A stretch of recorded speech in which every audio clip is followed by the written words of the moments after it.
Sinepju graudiņš, vārds katrai dienai. Ieklausies tajā, kurš sākumā zina beigas. Šodienas rakstu vieta, bet viņš atbildēja un sacīja: stāv rakstīts, cilvēks nedzīvo no maizes vien, bet no katra vārda, kas iziet no Dieva mutes. Mateja evaņģēlijas 4. nodaļa, 4. pants.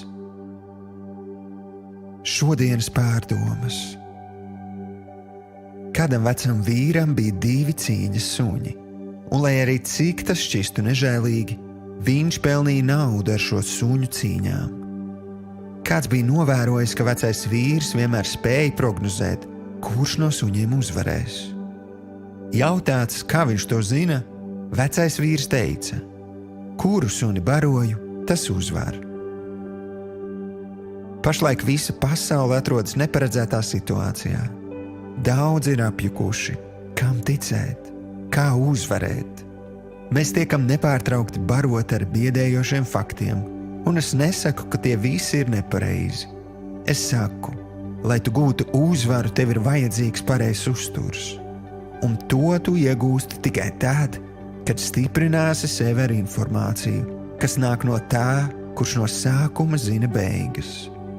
No tā, kurš spēj visu vērst par labu. No tā, kas tevi ļoti mīl un vienmēr ir ar tevi un par tevi.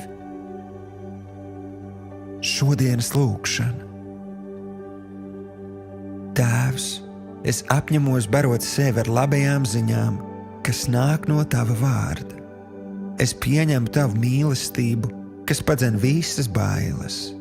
Patiesi, tevī es esmu pilnībā aizsargāts, aprūpēts, dziedināts un apbruņots.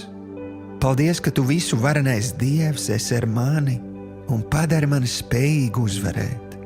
Jēzus vārdā. Āmen.